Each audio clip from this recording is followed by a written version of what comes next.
to Harry Has a Cocktail, episode 57. Today, I am bringing you a drink that is similar, almost exactly the same in fact, as a drink that I brought to you way back in episode 4. That drink was the Corpse Reviver number 2. Today, I am making you a drink called the Corpse Reviver number Blue. Ha ha ha ha. Obviously, blue is not a number, and I'm going to explain the name of this drink to you in a moment. But first, I am bringing you some Boozy Lore. Boozy Lore! The Corpse Reviver is from a family of cocktails called Corpse Revivers. Makes sense. Corpse Revivers began way back in pre-Prohibition, and they were generally drunk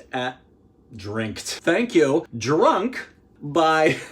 They were drunk as morning after drinks. So in other words, if you'd been out carousing the night before and you'd gotten a little bit too much booze inside of you, this was to be used as a hangover cure. So basically a little hair of the dog for you first thing in the morning to kind of get you up and ready to go for your day by giving you alcohol. Now, I don't know how much you're going to want to drink this the morning after your hangover, because I think the myth of drinking something the morning after your hangover has been pretty well debunked as debunkery. I prefer coffee the morning after, but hey, you do what you want. I'm just providing the resources. The original Corpse Reviver number 1, as it now has been called, is a mixture of brandy and some other things. The Corpse Reviver number 1 is not really something that people drink a lot. The Corpse Reviver number 2, which again I brought to you way back in episode 4, along with my first guest star ever, my good pal Tregony Shepherd. The Corpse Reviver number 2 is the drink that is drunk most regularly now. The Corpse Revivers were sort of brought back again in the early aughts. The early aughts are sort of thought of as the kind of, renaissance of like bringing back old cocktails and stuff. There's a word for it. I can't remember quite what it is right now. I think it's renaissance. The Corpse Reviver number Blue, which I'm making you today, was essentially created as a joke because basically this drink is an exact replica of the Corpse Reviver number 2, except instead of using Cointreau, you're using blue curaçao to make it blue. This has been Boozy Lore. Boozy Lore! So, let me show you what goes into a Corpse Reviver number Blue. First we have Absinthe. I've used Absinthe here before on the program. This is called vigorously. Next we have gin. Now, the recipe calls for London Dry Gin. I don't have any London Dry Gin here in my freezer. Here I'm using Dorothy Parker, which is a Brooklyn gin. It's a new gin to me, and it's actually really good. I don't know that I would categorize it as dry. It is dry, meaning not sweet,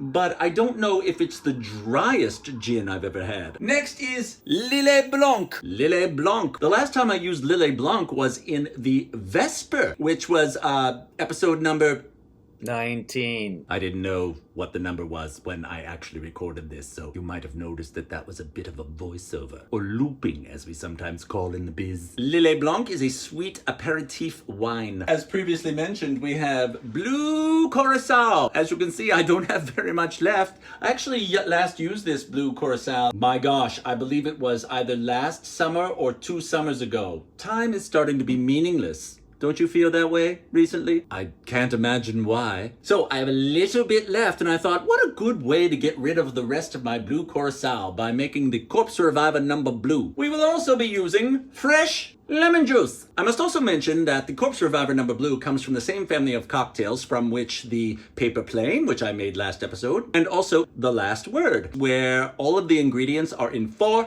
equal parts. 4. All right, here is how you make a Corpse Reviver number Blue. Now, the very first thing we're going to do is we are going to do an absinthe wash. So, from the bowels of your freezer, please withdraw your chilled coupe glass. Oh, it's so chilly. So what we're going to do here is I'm going to pour about, I don't know, 1/4 ounce of absinthe, and I'm going to put it into the glass, like that. And I'm going to stir it around like that. Just basically get it around the inside of the glass. I may even go ahead and sort of let some of it kind of drip out there a little bit. And then what I'm going to do, I don't know how many people do this, but I like to keep these glasses nice and cold. So I'm going to put this back into the freezer. Next, fill your cocktail shaker with a crap ton of ice. And now, as I said earlier, these are all in 4 equal parts. 3/4 of an ounce of gin. 3/4. 3/4 of an ounce of Lillet blanc. 3/4. 3/4 of an ounce of lemon juice. 3/4. The key ingredient, which is what makes it blue, 3/4 of an ounce of blue curaçao. 3/4. Now shake the crap out of it till it's ice cold. About 20 seconds.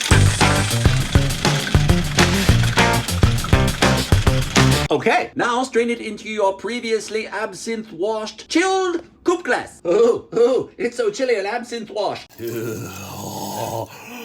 So blue. So blue. Next, we're going to garnish it with a lemon twist. Express yourself. Express your twist. Run it along the rim. Doink. Okay, let's try the Corpse Reviver number blue. Okay, the main thing I have to say right now, the thing that I'm actually not tasting in here is the absinthe. This is perfectly lovely. What this is right now is, it's almost like a Jolly Rancher, a lemon Jolly Rancher. And the thing that I would really like right here, you know what I'm gonna do? Here's what I'm gonna do. I'm gonna take my lemon twist out. I'm gonna pour this all back in. I know, it's kind of a travesty, but hey, what the hell? This is just an experimental, cocktail shop. What do you want from me? I'm gonna put a little bit of the absinthe right actually in it. Remember with absinthe, a little goes a long way. Okay, so here is shake number 2. Very brief. Strain number 2. Straining. Back in.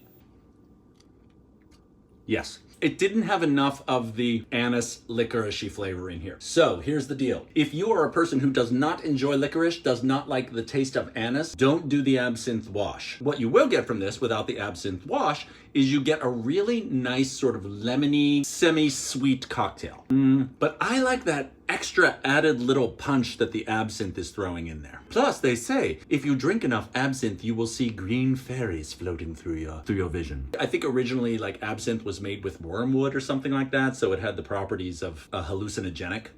I don't think that happens so much anymore. The other thing I wanted to tell you was, when this was first made, sort of as the joke of who first made it? I need to figure that out. Hold on one second.